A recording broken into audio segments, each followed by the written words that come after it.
வணக்கம் நேயர்களே, அச்சும் அசலும் நிகழ்ச்சியில் உங்களை வரவேற்பதில் மற்றற்ற மகிழ்ச்சி. ஒவ்வொரு நாளும் நாளிதழ்களில் இடம்பெறக்கூடிய பிரதான செய்திகளை அலசி ஆராய்வதே அச்சும் அசலின் நிகழ்ச்சியின் நோக்கம். இந்த நிகழ்ச்சியில் இன்று தன்னுடைய கருத்துக்களை பகிர்ந்து கொள்வதற்காக வந்திருக்கக்கூடிய சிறப்பு விருந்தினர் திரு துரை கருணா அவர்கள் உங்கள் சார்பாக வரவேற்கிறோம். வணக்கம் சார். வணக்கம் சார். இன்னைக்கு பிரதானமாக என்னுடைய வளர்ச்சியை கண்டு ஆளுங்கட்சியை தாண்டி எதிர்க்கட்சி பயப்படுகிறது, இது போன்ற செய்திகள் நிறையாக இருந்தாலும் கூட சட்டவிரோத குவாரிகளை இரும்பு கரம் கொண்டு ஒடுக்க வேண்டும், ராகுலை பிரதமராக முன்மொழிந்த ஸ்டாலின், இந்த மாதிரி செய்திகள்லாம் இன்னைக்கு நம்ம அலசி ஆராய போகிறோம். முதல் கேள்வியாக கழகத்தினுடைய துணை பொதுச் செயலாளர் திரு டிடிவி தினகரன் அவர்கள் சொன்ன விஷயங்கள் தான். ஒரு சிலர் கட்சியை விட்டு விலகி போறதுனால கட்சி எப்போதும் சரிவை சந்தித்திராது அப்படின்னு சொல்லும் போதும் சரி, இல்லை நம்மளுடைய ஆட்களை இழுத்து தான் எதிர்கட்சிகள் ஜெயிக்க பார்க்குது அப்படின்னு சொன்ன விஷயங்களும் சரி. அதைத் தொடர்ந்து நேற்றைய தினம் என்னுடைய வளர்ச்சியை கண்டு ஆளுங்கட்சியை தாண்டி பயப்படுகிறது எதிர்கட்சின்னு சொல்லியிருக்காரு. இது பற்றி உங்களுடைய கருத்து என்ன சார்? இப்போ தமிழ்நாட்டில் இருக்கிற பிரதான எதிர்க்கட்சியான திராவிட முன்னேற்ற கழகம் எப்படியாவது மிக அதிகபட்ச நாடாளுமன்ற உறுப்பினர்களோடு டெல்லி போகணும் அப்படிங்கிறது தான் அவங்களுடைய வியூகமாக இருக்கிறது. அந்த நோக்கத்திற்கு எண்ணத்திற்கு தடையாக யாரெல்லாம் இருக்கிறார்களோ அவர்களுக்கு எதிரான கருத்துக்களை பதிவிடுறதுங்கிறது தான் இப்போ திமுகவினுடைய நோக்கமாக இருக்குது. அவங்க என்ன எதிர்பார்த்தாங்கன்னா, மரியாதைக்குரிய மறைந்த முதல்வர் அம்மா அவர்கள் அவங்க மறைவுக்கு பிறகு கட்சி அதிமுக பிளவுபட்டுருச்சு, இனிமேல் நமக்கு ஒரு வலிமையான எதிரியே இல்லை என்கிற கண்ணோட்டத்தில் தான் அவங்களுடைய பார்வை இருந்தது. எப்படியாவது 2014 தேர்தலில் 39 தொகுதிகளில் தனித்து போட்டியிட்டு 37 இடங்களில் வெற்றி பெற்று அகில இந்திய அளவில் நாடாளுமன்றத்தில் ஒரு 3வது பெரிய கட்சியாக அண்ணா திராவிட முன்னேற்ற கழகத்தை உருவாக்கி இருக்கிறார். அந்த சாதனையை முறியடிப்பதற்கு ஏதாவது வழி இருக்கிறதா? நாமளும் அதே மாதிரி அண்ணா திராவிட முன்னேற்ற கழகத்திற்கு அடுத்த நிலையில் இருக்கிற திராவிட முன்னேற்ற கழகம் அந்த அளவிற்கு ஒரு அதிகமாக ஒரு 30க்கு மேற்பட்ட இடங்களில் போட்டியிட்டு அதிக எம்பிக்களோடு போக வேண்டும் என்கிற எண்ணம் அவர்களுக்கு இருக்கிறது. அதற்கு தடையாக யாரெல்லாம் இருக்கிறார்கள் அவர்களை நாம் விமர்சிக்க வேண்டும் என்கிற கண்ணோட்டம் பார்வை தான் இருக்கிறது. மரியாதைக்குரிய அம்மா மக்கள் முன்னேற்ற கழக டிடிவி தினகரன் அவர்கள் அவர் அந்த கட்சியை கட்டமைப்போடு இப்போது கொண்டு போகிறாரு. பல ஆயிரக்கணக்கான நூற்றுக்கணக்கான நிர்வாகிகள் கிளைக்கழகம் தொடங்கி மாநிலம், மாவட்டம், நகரம், ஒன்றியம் என்கிறவுள்ள வருகிறது. ஏறத்தாழ பேரவை, பாசறை, மாணவர் அணி, மீனவர் அணி, இளைஞர் அணி, தொழிற்சங்கம் என்று பல்வேறு பிரிவுகள், ஒரு 18-20க்கு மேற்பட்ட பிரிவுகள்லேயே நிர்வாகிகள் இருக்காங்க. ஒரு வலுவான கட்டமைப்பு வருகிற பொழுது நமக்கு எதிரான மிகப்பெரிய சக்தியாக திரு தினகரன் உருவாகி விடுகிறார் என்கிற அச்சம் எதிர்க்கட்சிக்கு, பிரதான எதிர்க்கட்சிக்கு இருக்கிறது. அப்படிங்கிறதுனால தான் அவர் சொன்னது மாதிரி ஆளுங்கட்சியை விட தாண்டியும் அவர்கள் எங்களை எதிர்க்கிறார்கள் அப்படிங்கிற மாதிரியான ஒரு போக்கு இருக்குது. அது மாதிரி ஒரு பிரமுகர் விலகி சேருகிறார் அப்படின்னா ஒரு பெரிய அரசியல் கட்சிகளில் எவ்வளோ பெரிய பொறுப்பில் இருந்தாலும் அவங்க விலகி போகிறதுனால கட்சியினுடைய அடிப்படை கட்டமைப்புகள் குலையிறதில்லை, அது பெரிய அளவில் பாதிப்புகளை ஏற்படுத்துறதில்லை. எந்த அரசியல் கட்சியிலேருந்து யார் விலகி சென்றாலும் ஒன்றும் பெரிய பாதிப்பு, அவரை சார்ந்த ஒரு சிலர்கள் வேணால் மாற்றம் அமையலாம். ஆனால் செந்தில் பாலாஜி அவர்களை திமுகவில் சேர்க்கறதுக்கு ஒரு மிகப்பெரிய அளவில் அதை ஒரு பெரிய ஒரு விழா மாதிரி கொண்டாடி அதுக்கு மீடியாக்களும் கூட பெரிய அளவில் ஃபோக்கஸ் பண்ணது வச்சதுங்கிறது அது ஏதோ ஒரு மாதிரி ஜிமிக்ஸ் வேலை மாதிரி தான் தெரியுது. திமுகவில் ஒரு பாரம்பரியமிக்க ஒரு 60-70 ஆண்டு கால பாரம்பரியமிக்க ஒரு அரசியல் இயக்கம் இப்படி ஒரு இணைப்பதை வச்சு தங்களை இந்த அம்மா மக்கள் முன்னேற்ற கழகம் ஒரு பெரிய சிதைவை, ஒரு பெரிய பிளவை சந்திக்கிறது மாதிரியான ஒரு தோற்றத்தை உருவாக்குவதற்காக ஒரு பிரதான ஒரு பொறுப்புகளில் இருந்த ஒருத்தர் வந்ததை அதை பெரிதுபடுத்தி காட்டணுங்கிற நோக்கம் அதில் இருக்கிற மாதிரி தான் நமக்கு தெரிஞ்சது. அந்த பகுதியில், கரூர் பகுதியில் அவர் அமைச்சராக இருந்தார், எம்எல்ஏவாக இருந்தார். அந்த பகுதியில் அவரை சார்ந்த ஒரு சிலர் வேணாலும் போகலாம். கட்சி எந்த அளவில் இது ஒரு பாதிப்பு வராதுங்கிறது தான் மரியாதைக்குரிய திரு தினகரன் அவரும் பொது வெளியில் தெரிவிச்சிருக்கிறாரு. அதனால் இது ஒன்றும் பாதிப்பு இல்லை. இந்த வளர்ச்சி திமுகவுக்கு ஒரு பயத்தை ஏற்படுத்தி இருக்கிறது என்பது தான் அவங்களுடைய நிச்சயமாக. நிகழ்ச்சியில் அடுத்த கேள்விக்கு வந்தேன் சார். பொதுவாக எந்த ஒரு விஷயமாக இருந்தாலும் நீதிமன்றம் தன்னுடைய கண்டனத்தை பதிவு செய்வதற்கு தவறியதே இல்லை. அதுபோல தான் இப்போ சமீபத்தில் பார்த்தீங்கன்னா சட்டவிரோத கல்குவாரிகளை இரும்பு கரம் கொண்டு கொடுக்க வேண்டும் சொல்லி நீதிமன்றம் தன்னுடைய கண்டனத்தை பதிவு செய்திருக்கு. இந்த செய்திகள் நீங்கள் ஒரு மூத்த பத்திரிகையாளரை எப்படி பார்க்குறீங்க சார்? சட்டவிரோதமாக எந்த செயல்கள் நடைபெற்றாலும் அந்த செயலை மூளையிலேயே கிள்ளி எற வேண்டிய கடமையும் பொறுப்பும் ஒரு அரசாங்கத்திற்கு உண்டு. நீதிமன்றம் வரைக்கும் சென்று நீதிமன்றம் சுட்டி காட்டுகிற அளவில் அல்லது குட்டி காட்டுகின்ற அளவிலே இது இருக்கக்கூடாது அப்படிங்கிற மாதிரி தான் இருக்கும். இப்போ இயற்கை வளங்களை அது கல்லானாலும் மண்ணானாலும் அதை பாதுகாக்க வேண்டிய பொறுப்பும் கூட மாநில அரசுக்கு இருக்கிறது. அந்தந்த பகுதியில் இருக்கிற மாவட்ட ஆட்சித்தலைவர்கள் உள்ளிட்ட தாசில்தார் அவங்க உள்ளிட்டவர்கள் எந்த பகுதியிலெல்லாம் இது மாதிரியான சட்டத்தை விதிகளை மீறி அனுமதி பெறாமல் குவாரிகளை நடத்துகிறார்கள் அப்படிங்கிறத கண்டறிந்து உடனடியாகவே அதை தடுத்து நடவடிக்கை எடுத்திருக்கணும். இப்போ பல இடங்களில் இது மாதிரி அங்கங்கே சிறு சிறு குன்றுகள் சிறு சிறு மலைப்பகுதிகளில் நிறைய இடங்களில் இது மாதிரியான கல்குவாரி நடந்து சுற்றுச்சூழலுக்கு மாசு ஏற்படுகிறது. பல்வேறு வித பொல்யூஷன் கண்ட்ரோல் போர்டு எல்லாமே இருக்குது. அவங்க எல்லாமே இதை எந்த அளவிற்கு கண்காணித்து நடவடிக்கை எடுக்க வேண்டும் அப்படிங்கிறது தான் நீதிபதி இதில் வலியுறுத்தியிருக்கிறாரு. அதில் இந்த நீதிபதி எம் சுப்பிரமணியம் ஆமாம் அவர் மிக தெளிவாகவே சொல்லியிருக்கிறார். இந்த நாட்டினுடைய இயற்கை சொத்துக்கள் கனிம வளங்கள் அதை பாதுகாக்க வேண்டிய கடமையும் பொறுப்பும் அரசாங்கத்திற்கு உண்டு. பல விஷயங்களில் நீதிமன்றம் வந்து இது போன்ற இயற்கை வளங்களை பாதுகாக்கும் ஒரு முயற்சியில் பல இந்த நீர்நிலைகளில் கூட அதிக அளவில் ஆக்கிரமிப்பு இருக்கிறதுனால என்ன பாதிப்பு வருது அதை உடனடியாக அகற்றணும் அப்படிங்கிற மாதிரி சொல்லியிருந்தாங்க. அதே போல் இந்த நீர்நிலைகளை ஆக்கிரமிப்பு செய்கிறவர்களையும் உடனடியாக அது அகற்றி அந்த பகுதிகளில் நீர்நிலைகளில் கட்டிடங்களே கட்டக்கூடாதுங்கிறது நீதிமன்றம் சொல்லுது. எனவே நீதிமன்றம் சொல்லி நாம் செயல்படுவதை விடவும் அரசாங்கம் பொறுப்போடும் கடமையோடும் இருந்து இது போன்ற முறையற்ற அனுமதி பெறாத விஷயங்களில் தீவிர கவனம் செலுத்தி அதை முழுமையாக தடைப்படுத்த வேண்டும். அதுதான் பொதுமக்களுடைய எதிர்பார்ப்பாக இருக்கிறது. கண்டிப்பாக சார். ஏன்னா நீதிமன்றத்தினுடைய கடும் கண்டனம் பார்த்தீங்கன்னா குறிப்பாக இந்த 8 வழிச்சாலையில் அவங்களுடைய குரல் மிக உயர்ந்து உழைத்தது. நீதிபதியினுடைய குரல் காரணம் மக்களுக்கு தேவையான பயன்பாடுகள் இல்லாம ஒரு சாலை எதற்கு அப்படின்னு அவங்க கேட்டதுக்கு அப்புறம் தான் இந்த 8 வழிச்சாலை திட்டம் அப்படிங்கிற பரபரப்பே கொஞ்சம் அடங்குச்சு இல்லையா? ஆமாம், நிச்சயமாக ஒவ்வொரு செயல்கள்லையுமே நீதிமன்றம் தலையிட்டு அதன் பிறகு அரசாங்கம் வந்து தன்னை மாற்றிக்கொள்வது அப்படிங்கிற நிலைப்பாடு இருக்கிறது. இப்போ இந்த நிலைப்பாடு என்பதை தொடரவிடக்கூடாதுங்கிறது தான் மக்களுடைய கருத்தாக இருக்கிறது. நிச்சயமாக. அடுத்த கேள்விக்கு வந்துடுறேன் சார். எவ்வளவுதான் பரபரப்புகள் இருந்தாலும் திரு மு.க. ஸ்டாலின் அவர்கள் பேசிய பேச்சு தான் இப்போ சமீபத்திய பரபரப்புன்னு சொல்லலாம். காரணம் பார்த்தீங்கன்னா ராகுலை பிரதமராக முன்மொழிந்த ஸ்டாலின் கலைஞர் அவர்களுடைய சிலை திறப்பு விழாவில். ஆனால் இதெல்லாம் வந்து நாங்கள் பிரதமர் வேட்பாளராக கனவு கண்டிருக்கக்கூடிய ஒரு சில தலைவர்களுக்கு இது மிகப்பெரிய அதிருப்தியை கொடுத்துருக்கு அப்படிங்கிற தகவலும் சேர்ந்து நம்ம படித்தோம். ஏன்னா எதிர்க்கட்சிகள் ஒன்றாக இணைவதை பாதிக்கும் வெளிப்படையாக திரிணாமுல் காங்கிரஸ் சொல்லியிருக்காங்க. இது பற்றி உங்களுடைய கருத்து என்ன சார்? இல்லை, இப்போ இந்தியாவினுடைய அரசியல் நிலைப்பாடு என்பது எப்படி இருக்குன்னா மாநில கட்சிகளினுடைய ஆதிக்கம் தான் இப்போ அதிகமாக இருக்கிறது. இப்போது நடைபெற்று வருகிற பாரதிய ஜனதா கட்சி ஆட்சியை அகற்றி ஒரு கூட்டணி ஆட்சியாக கொண்டு வர வேண்டும், மாநில கட்சிகளினுடைய பங்களிப்போடு ஒரு மிகப்பெரிய கூட்டணி ஆட்சியை கொண்டு வர வேண்டும் என்கிற முயற்சியை தான் முன்னெடுத்திருக்கிறாங்க.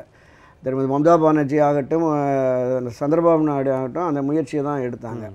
காங்கிரஸ் கட்சியை கூட மாநில அளவிலான கட்சிகள், ஏன்னா முன்பு வந்து தேசிய கட்சிகள் தான் டிசைடிங் ஃபேக்டராக இருக்கும். நாடாளுமன்ற தேர்தல் வந்தால் அந்த மத்திய ஆட்சியை அமைப்பது யார் என்கிற ஒரு பிரச்சனை வருகிற போது காங்கிரஸ் தான் தன்னை முன்னிலைப்படுத்தி காங்கிரஸ் தலைமையில் தான் கூட்டணி அப்படிங்கிறத அவங்களே அறிவித்து பல்வேறு. ஆனால் இப்போ நிலைமை மாறி போயிடுச்சு.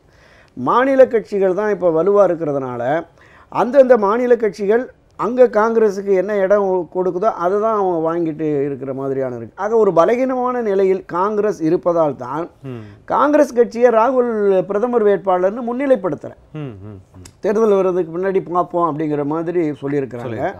இந்த ஒரு மிகப்பெரிய வலுவான கூட்டணியை உருவாக்குவதற்கு முன்முயற்சி எடுத்த திரு சந்திரபாபு நாயுடு அவர்களோ மம்தாஜி அவர்களோ மற்ற மாநில கட்சி தலைவர்களோ இந்த கருத்தை ராகுல் பிரதமர் வேட்பாளர் என்கிற கருத்தை முன்மொழியலை. இந்த நிலையில் ஸ்டாலின் இது வந்து அவசரப்பட்டு இதை சொன்னது அப்படிங்கிறது அந்த 21 கட்சிகளில் ஏறத்தாழ ஒரு 18-16 கட்சிகளினுடைய தலைவர்களுக்கு ஒரு கடும் அதிருப்தியை தான் இருக்குது. ஒரு அமைப்பு ரீதியாக ஒரு வலுவான கூட்டணியை உருவாக்க வேண்டும் என்கிற போது ஒத்த கருத்துடைய அந்த தலைவர்களை கலந்து பேசி அவருடைய என்ன ஓட்டம் என்பதை உணர்ந்து சொல்லியிருக்கிறோன்னா. ஆனால் ஒரு திரு ஸ்டாலினை பொறுத்தளவில் 1980 திருமதி இந்திரா காந்தி எங்கள் அப்பா வந்து நேருவின் மகளை வருக நிலையான ஆட்சி தருகன்னு அழைத்தார். அதன் அடிப்படையில் 2004ஆம் ஆண்டும் இந்திராவின் மருமகளே வருக, இந்தியாவின் திருமகளே வருக ஆழ்கன்னு சொன்னார். ஸோ நான் அவருடைய பையன் அதே வழியில் 2018 ராகுலே வருக, நாட்டுக்கு நல்லாட்சி தருக அப்படின்னு சொல்கிறேன் அப்படிங்கிறது இருக்குல்ல. இது வந்து ரைமிங்காக அரசியல் ரீதியாக பேசுவதுக்கு நல்லா இருக்கலாம். யதார்த்த கள நிலவரத்தை உணர்ந்து இந்த கருத்தை அவர் நிச்சயமாக வெளிப்படுத்தி இருக்கணும்.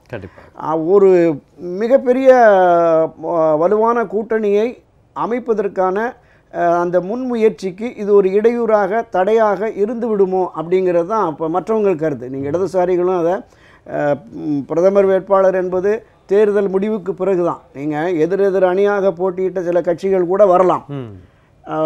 அடுத்து இந்த பாரதிய ஜனதா கட்சிக்கு எதிரான வாக்குகள் அதிகமாகி யார் அதிக இடங்கள் பெறுகிறார்கள், அது யாரெல்லாம் போய் அதில் இணைகிறாங்க அப்படிங்கிறத பொறுத்து தான் இவங்க சொல்லியிருக்கணும், அந்த முடிவை எடுத்திருக்கணும்.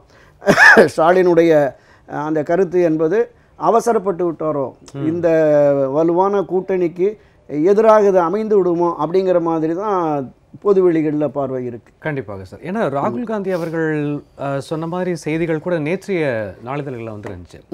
எப்படின்னு கேட்டிங்கன்னா, ஒரு எந்த மாநிலத்தில் அதிகமாக அந்த சீட் கிடைக்கப்படுதோ அவங்கள முன்னிலைப்படுத்தலாம். அப்படி இல்லை அப்படின்னா RSS இல்லாத ஒரு பின்புலத்தை கொண்டவர்களை பிரதமர் வேட்பாளராக முன்னிறுத்தலாம் அப்படின்னு வேற சொல்லியிருந்தார். ஆமாம் ஆமாம் ஆமாம், அதுதான். அதாவது ஒரு மதசார்பற்ற அணி பாரதிய ஜனதா கட்சி எதிரான ஒரு மிகப்பெரிய அணி வருகிறது என்கிற பொழுது நான் தொடக்கத்தில் சொன்னது மாதிரி மாநில கட்சிகளினுடைய பலம் அதுதான் தீர்மானிக்கும்.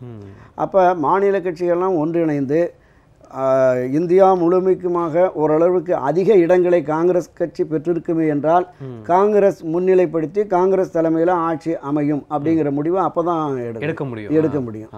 அப்போ பெரிய அளவிற்கு மாநில கட்சிகளினுடைய பங்களிப்பு காங்கிரஸை விடவும் அதிக இடங்களை பெற்றிருக்கிற பொழுது யாராவது ஒரு பொது வேட்பாளரை, ஒரு பிரமுகரை நம்ம முன்னிலைப்படுத்தலாம் அப்படிங்கிற மாதிரியான ஒரு எண்ண ஓட்டம் அந்த கட்சியில் இருக்கிற பிரமுகர்களுக்கு இருக்கலாம். ஸோ இந்த நிலையில் தேர்தலை சந்திப்பதற்கு முன்பே பிரதமர் வேட்பாளர் ராகுல் தான், அவர் தான் நல்லாட்சி தருவார், அவர் தான் மோடியை வீழ்த்த முடியும் அப்படிங்கிறத காங்கிரஸே நம்பலையே. காங்கிரஸே முன்னிலைப்படுத்தலை. பல மாநிலங்களில் நடக்கிற போது ராகுலே தன்னை அதை பிரதமர் வேட்பாளர் முன்னிலைப்படுத்தலை. மாநில கட்சி என்ன முடிவு எடுக்குதோ அதன்படி செய்வோம் அப்படிங்கிற மாதிரி தான் சொன்னார். அதனால் இது வந்து அவர் அப்பா வழியில் நான் நடக்கிறேன் அப்படிங்கிற மாதிரியான விஷயங்கள் இருக்குது. அரசியலில் தன்னை முன்னிலைப்படுத்துவதற்கு அகில இந்திய அளவில் இந்த கூட்டணியை உருவாக்கிய ஸ்டாலின் தான் அதை முன்னிலைப்படுத்தினார் அப்படிங்கிற மாதிரி அகில இந்திய அளவில் தன்னுடைய பெயரும் புகழும் மறைந்த திரு கருணாநிதி அளவிற்கு இவரை தன்னை முன்னிலைப்படுத்திக்கணுங்கிற ஒரு நோக்கமும் எண்ணமும் இருக்குமோங்கிற மாதிரி தான் இந்த விஷயத்தை பொறுத்தளவு நாம் பார்க்க வேண்டியது. இன்னைக்கு தூத்துக்குடி நிகழ்வு அப்படிங்கிறது ஒரு மறுக்க முடியாத காயங்கள் நம்முடைய மனசில் ஏற்படுத்தியிருந்தாலும் கூட சமீபத்திய நீதிமன்றங்களுடைய தீர்ப்பும் அரசினுடைய நடவடிக்கைகளும் மக்களை மிகப்பெரிய தாக்கத்திற்கு உள்ளாகியிருக்கு. நேற்று கூட பார்த்தீங்கன்னா, அனுமதியின்றி போராட்டம் நடத்தினால் சட்ட நடவடிக்கைகள் எடுக்கப்படும் சொல்லிட்டு தூத்துக்குடிய மாவட்ட ஆட்சியர் திரு சந்தீப் நந்தூரி அவர்கள் தெரிவிச்சிருப்பது மக்களிடையே இன்னும் அதிகமான கோபத்தையும் தானே சார் ஏற்படுத்தும். அதாவது கள யதார்த்த நிலையை ஆட்சியாளர்களும் அரசும் உணர்ந்துக்கிறணும். இப்போ ஸ்டெர்லைட் ஆலையை பொறுத்தளவில் தமிழகத்தில் இருக்கிற அனைத்து அரசியல் கட்சிகள், அரசு உட்பட, அரசு சார்ந்த ஆட்சி கட்சி உட்பட அனைத்து அரசியல் கட்சிகளுமே எதிர்க்கிறாங்க, மக்களும் எதிர்க்கிறாங்க.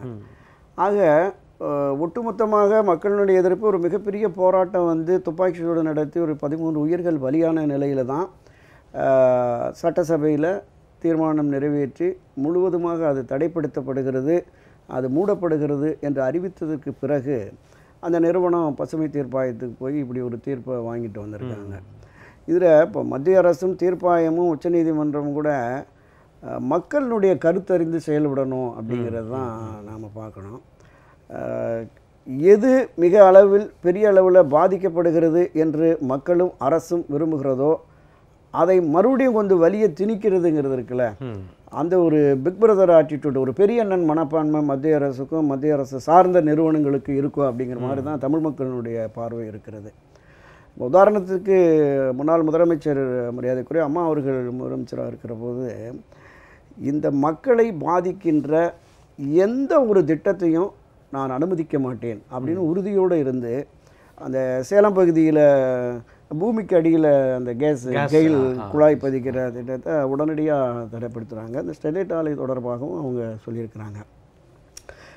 பெரிய அளவில் இதில் பாதிப்பு வராது என்பதை மக்களுக்கு உணர்த்துகின்ற அதில் அந்த செயலில் மத்திய மாநில அரசுகள் ஈடுபட்டது.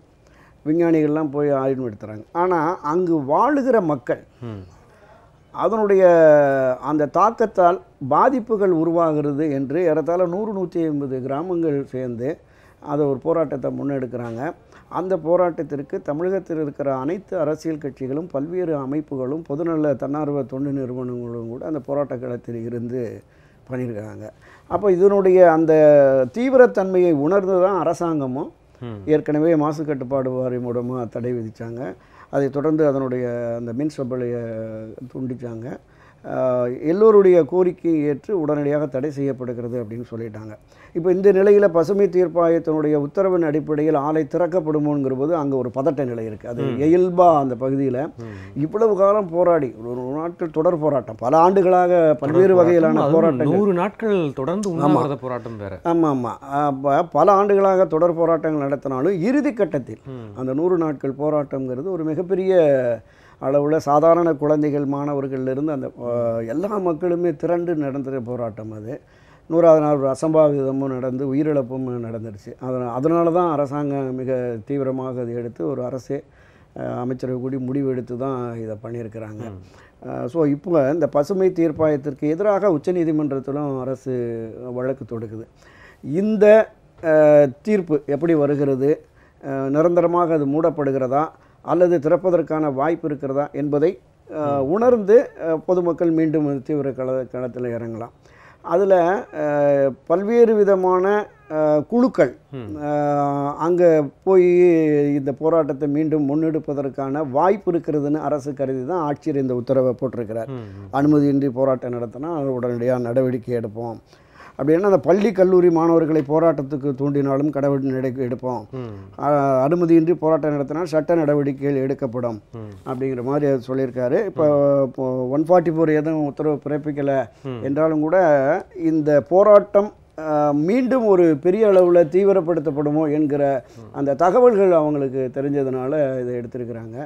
அரசாங்கம் இதில் இன்னும் கொஞ்சம் தீவிரம் கவனம் செலுத்தி பசுமை தீர்ப்பாயத்தில் மேல்முறையீடுங்கிறத விட உச்சநீதிமன்றத்தையும் அணுகி எங்கள் மக்களுக்கு எதிரான இந்த ஆலை வேண்டாம் அப்படிங்கிறதுல ஒரு உறுதியான நிலைப்பாடு எடுக்கணும். அப்படி இல்லை என்கிற பட்சத்தில் மீண்டும் ஒரு விஞ்ஞானிகள், நிபுணர்கள், மத்திய அரசினுடைய குழு, மாநில அரசு குழு போய் அதில் என்ன மாதிரியான பாதுகாப்பு ஏற்பாடுகள் இருக்கிறது, எந்த விதத்தில் அது மக்களை பாதிக்காது அப்படிங்கிறத முழுமையாக கிராமமாக சென்று அதை சொல்லி அவங்க இதை ஓரளவுக்கு கட்டுப்பாட்டுக்குள் கொண்டு வருவதற்கு அரசு நிச்சயமாக நடவடிக்கை எடுத்தால் தான் அந்த மக்கள்கிட்ட இருந்து நம்ம பயத்தை போக்கி ஆகணும். ஏன்னா நிறைய தொழில்கள், தொழில் நிறுவனங்கள் மூலமாக இந்த மாதிரியான ரசாயன தொழிற்சாலைகள் மூலமாக பாதிப்பு வருகிறது. இதே இந்த தாமிர தொழிற்சாலையும் பிற மாநிலங்களுக்கு போய் அவங்க எதிர்ப்பு தெரிவித்து தான் இங்கே வந்தாங்க அப்படிங்கிற மாதிரியெல்லாம் நமக்கு பதிவுகள் கிடைக்குது. அதனால் முழுமையாக இதை தடைப்படுத்த முடியுமா அல்லது போதிய பாதுகாப்பு ஏற்பாடுகளை செய்து அதை அங்கே நடத்த முடியுமா அப்படிங்கிறத மத்திய அரசும் மாநில அரசும் அது பொறுப்போடும் கடமையோடும் அந்த கடமை உணர்வோடும் இருந்து அதை நிச்சயமாக அந்த மக்களுக்கான பயத்தை போக்க வேண்டும்ங்கிறது தான் பொது வெளியில் எல்லோருடைய பார்வையாகவும் இருக்கிறது. நிச்சயமாக சார். ஏன்னா ஓய்வு பெற்ற நீதிபதி திரு ஹரி பரந்தாமன் அவர்கள் நம்முடைய ஜெயா பிளஸ் தொலைக்காட்சிக்கு பிரத்யேகமாக பேட்டி கொடுத்தது நேற்று முதல் தினம். அதில் அவர் குறிப்பிட்டு சொன்ன விஷயம் பார்த்தீங்கன்னா, ஒரு மாநில அரசு நினைத்தால் நிச்சயமாக இந்த ஆலையை முடக்க முடியும் அல்லது இங்கு வேணாம்னு சொல்ல முடியும். அது ஒரு மாநில அரசினுடைய கையில தான் இருக்குங்கிறத அவர் மிக தெளிவாக சொல்லியிருந்தாரு. அப்படி இருந்த போதும் கூட முதல்வனுடைய மெத்தன போக்கு என்னதுனால சார்? இல்லை, இதில் மெத்தன ஒரு அவசர சட்டம் இயற்றலாம் அப்படிங்கிறது மற்ற கட்சிகளும் வலியுறுத்திக்கிட்டு தான் இருக்காங்க, மக்களும் அங்கே பாடுபட்டு இருக்காங்க.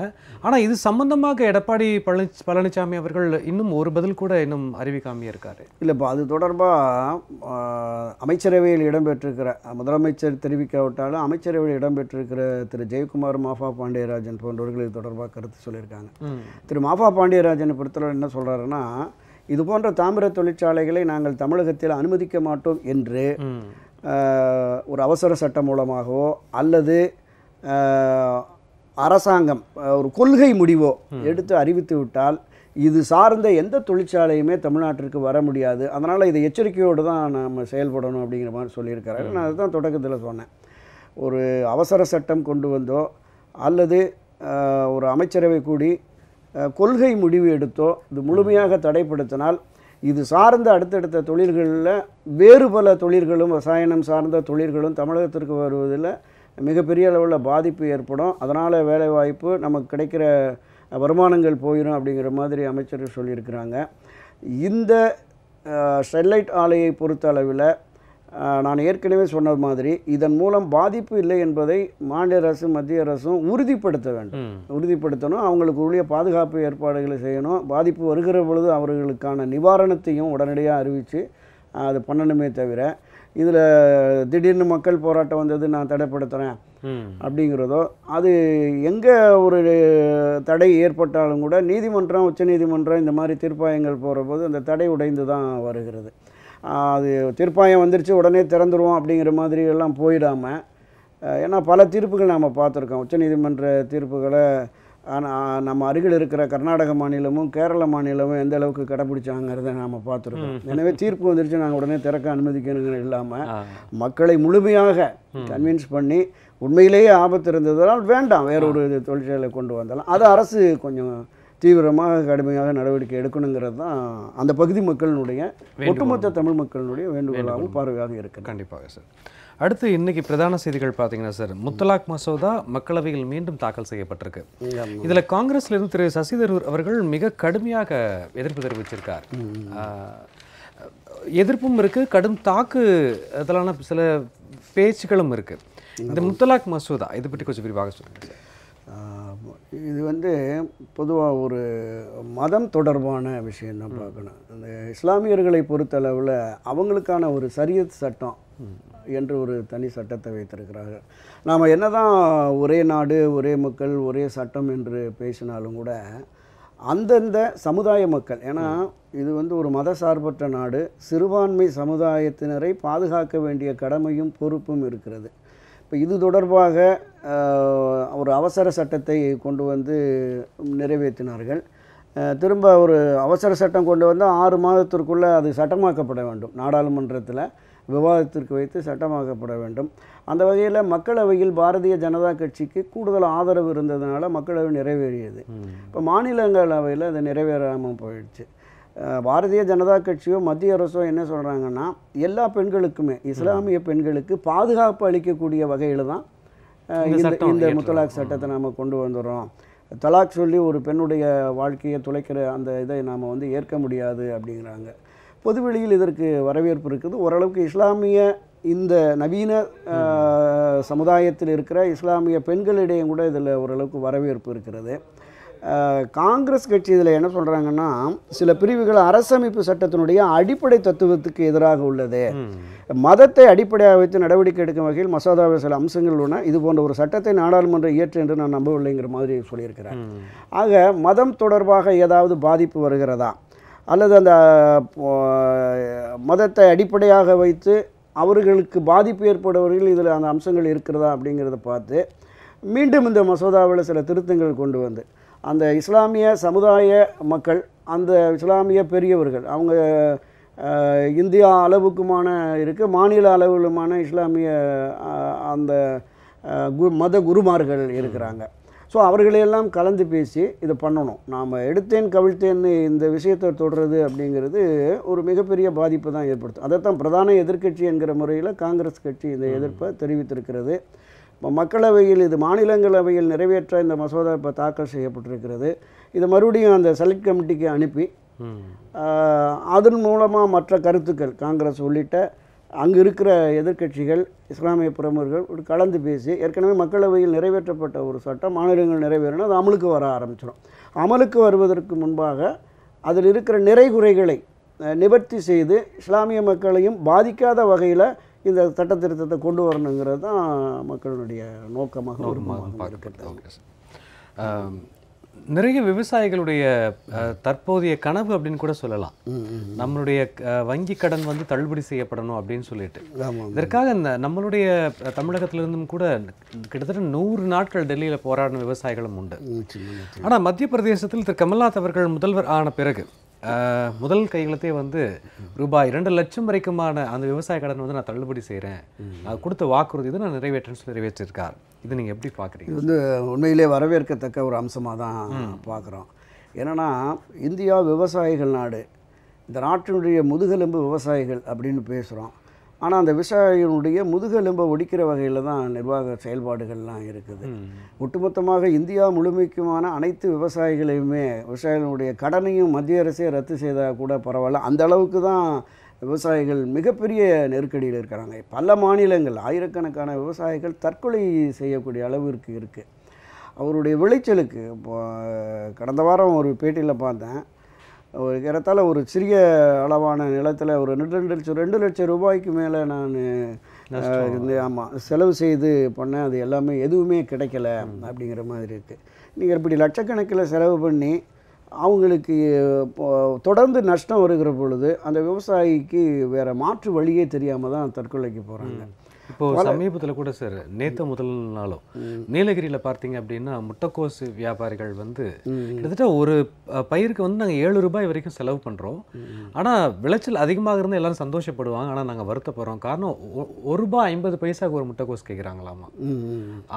அதுதான் இப்போ விளைச்சல் அதிகமாகிற போது விலை குறைவுங்கிறது இயல்பாகவே வந்துடும். நீங்கள் நம்ம பல நேரங்களில் பார்க்கலாம், ஒரு லாரியாக தக்காளியை கொண்டு வந்து சாலையில் கொட்டிடுவோம், அதை எடுக்கிறதுக்கு கூட முடியாமல் அந்த தோட்டமே அப்படியே இருந்து அழிஞ்சு போயிடும். அது ஒரு மிகப்பெரிய அளவில் விவசாயிகளினுடைய பாதிப்பு இருக்கிறது. ஒரு ஒரு ஒரு கிலோ வெங்காயம் 10 ரூபா 5 ரூபான்னு இருக்கும். அந்த விளைச்சல் குறைகிற நேரத்தில் அதுவே 80 ரூபா 100 ரூபா வரைக்கும் போயிடும். ஒரு விலை நிர்ணயம் அப்படிங்கிறது இப்போ விவசாயிகள்கிட்ட முன்பணம் கொடுத்துருவாங்க. முன்பணம் கொடுத்து அவங்க அந்த விளைச்சலை நாங்கள் எடுத்துகிட்டு போய் வைப்போம் அப்படிங்கிற மாதிரி. ஒரு கிலோவுக்கு 10 ரூபா 5 ரூபான்னா அவங்க வியாபாரிகள் போய் 100 ரூபாய்க்கு விற்கிறாங்க. ஆக விளைத்த விவசாயிக்கு உரிய கூலி கிடைக்கிறது. அது ஒரு விலை நிர்ணயம், அவங்களுக்கு இந்த பொருளுக்கு இவ்வளோதாங்கிற மாதிரி ஒரு விலை நிர்ணயித்து அவர்களை சரியாக காப்பாற்றணும். இதில் தான் கடன் சுமைகள் அதிகமாகிடுது. அவங்க இந்த கடன் சுமைன்னு ஏறி போய் வாழ்வாதாரமே பாதிக்கப்படுகிறது. இந்த நிலையில் தான் திரு ராகுல் காந்தி கூட மத்திய பிரதேச ராஜஸ்தான் போகிற போது எங்களுடைய கட்சி ஆட்சிக்கு வந்தால் நாங்கள் விவசாயிகளுடைய கடனை தள்ளுபடி செய்வோம். அந்த வகையில் மத்திய பிரதேசனுடைய முதல்வர் கமல்நாத் 2 லட்சம் ரூபாய் வரையிலான விவசாயிகள் கடனை நாங்கள் தள்ளுபடி செய்கிறோங்கிற முதல் கையெழுத்து போட்டிருக்காரு. இதைத் தொடர்ந்து எல்லா மாநிலங்களுமே இந்த மாதிரி விவசாய கடன்களை ரத்து செய்ததோடு அவர்களுக்கான அடுத்த வாழ்வாதாரத்துக்கு விளைச்சலுக்கான விதை உரங்கள் அதெல்லாமே மானிய விலையில் அவங்களுக்கு தேவையான உப பொருட்கள் அது எல்லாமே கொடுத்து விவசாயிகளை நாம் முன்னெடுத்து வந்தால் தான் நமக்கு அடிக்கடி சொல்லுவாங்க, விவசாயிகள் சேற்றிலே கால் வைத்தால்தான் நாம் சோற்றிலே கை வைக்க முடியும் அப்படின்னு சொல்லுவாங்க. இப்போ இதையெல்லாம் உணர்ந்து தான் மறைந்த முன்னாள் முதல்வர் ஜெயலலிதா அவர்கள் வந்து இந்த விவசாயிகளுக்கு 1 மடங்கு 2 மடங்கு லாபம் கிடைக்கிற வகையில் கொண்டு வரணும் அப்படின்னு சொல்லிட்டு பல்வேறு திட்டங்களை கொண்டு வந்தாங்க. அந்த நுண்ணுயிர் பாசன திட்டம், பண்ணை விவசாய திட்டம், அதே மாதிரி பல்வேறு விதமான உபகரணங்கள்லாம் அவங்களுக்கு மானிய விலையிலே இலவசமாக வழங்கி வந்தார்கள். இந்த நாடு மத்திய அரசானாலும் மாநில அரசுகளானாலும் விவசாயிகள் பிரச்சனைகள் தீவிர கவனம் செலுத்தி அவர்களுடைய வாழ்வாதாரத்தை மேம்படுத்தினால் ஒழிய நாம் வளர்ச்சி பாதையில் போகிறோம் அப்படிங்கிறது வந்து அது ஏற்க முடியாத ஒன்றாக தான் இருக்கும். நிச்சயமாக சார், மிக்க நன்றி சார். நேரம்ங்கிறது நிகழ்ச்சி முடிக்க வேண்டிய சூழ்நிலை. நீங்கள் அரங்கத்திற்கு வந்து விரிவான தகவல்களை பதிவு செய்ததுக்கு மிக்க நன்றி சார். நன்றி, வணக்கம். அன்பினர்களே, மீண்டும் நல்லது சந்தர்ப்பத்தில் சந்திப்போம். தொடர்ந்து இணைந்திருங்கள் ஜெயா பிளஸ் தொலைக்காட்சியுடன்.